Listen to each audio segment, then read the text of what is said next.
I recently switched to an MVNO for my personal phone service, and we've produced a couple videos looking at options, comparing features, and hopefully saving some people some cash. In using an MVNO for a couple of months now, we wanted to follow up on performance. The 5G is rolling out to more areas. But is that making as much of a difference in data speeds as companies are advertising? And does being on a lower cost carrier mean a lower tier of service? Let's do a little network shootout.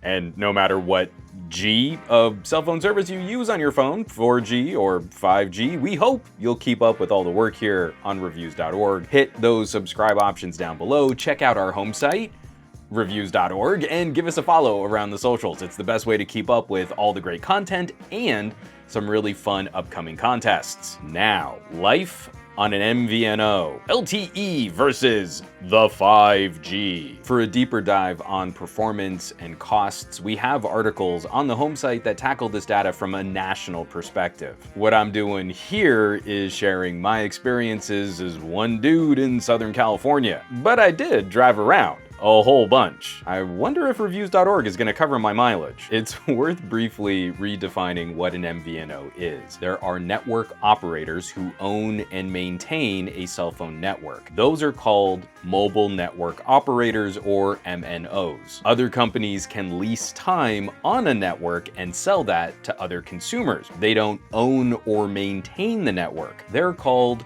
mobile virtual network operators, or MVNOs. It's a fun, geeky bowl of alphabet soup. My personal phone line is now on Mint Mobile. I paid the year up front. It's one of the lowest cost ways to get phone and data service. Mint uses the T-Mobile network. And I've also spent some time with US Mobile, another MVNO, and US Mobile can use the Verizon network. I live in an area where the transition from 4G to 5G shows some interesting differences in network speeds, but not quite in the way I was expecting. All right, I'm out here in the burbs. T-Mobile's LTE coverage was kinda weak, but as they've been investing in more towers, 5G seems to be the focus. As recently as 2 years ago, there was a stark difference in 4G versus 5G performance. I could easily demonstrate that. I could easily show it. 2 years ago, we just moved into a new place and my wife's phone was basically useless unless she was on the Wi-Fi. But my fancy new phone got reasonable signal and data on the 5G. There was much hotspotting while we waited for the cable to get installed. Flash forward to today, we've moved again, and very recently our network has gotten another shot in the arm. From my office right here on 5G, I'm getting much better speeds. I still wish the uploads could get a little beefier, but this is more usable for work upstream and downstream. But what about the LTE? Do we see the same split in performance as we did 2 years ago? I'm not gonna leave you hanging. We do not. It would seem that network improvements all around have delivered a healthier signal to both 5G and 4G connections. Just a quick detour flipping from the magenta network to Big Red, my results kind of flip for my neighborhood. Trying to track network trends over time, it seems Verizon invested in this area way more aggressively during their LTE rollout. I can't even get a 5G signal in my office. Many 5G dead spots around my neighborhood. Where I can pull up a sub-6 5G connection, I was kind of disappointed to see that LTE speeds handily beat those slower 5G connections. Not quite what we've been advertised if we're just calling all of this new tech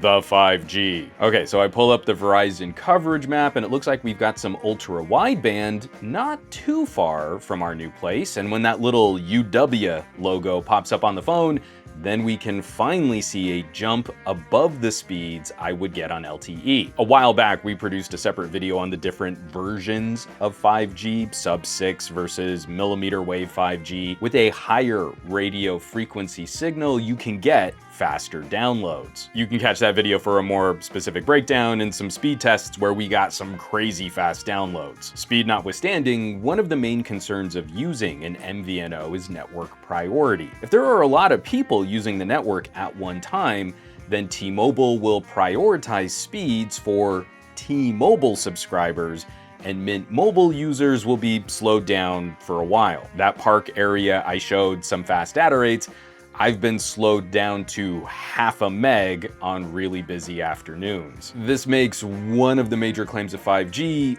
a little more difficult to test. When we're not talking about speed, one of the major upgrades for 5G towers is reducing congestion. 5G antennas are capable of supporting more users per tower, but an improved tower doesn't always improve the data connection. The backhaul going to the tower is probably gonna be the same. It's kind of like I can put a better Wi-Fi router on my home broadband, but it doesn't make my connection to the internet any faster. It just handles more devices on my network better, which we can kind of see on the 4G to 5G tests I ran in this area. It seems we have the same general data connection, and it matters a little less if that's a 4G or a 5G connection. But of course, this is only a demonstration of my use in my area of Southern California on my phones. Your mileage will vary where you live and with what gadgets you use to connect. But bringing this up was interesting to see.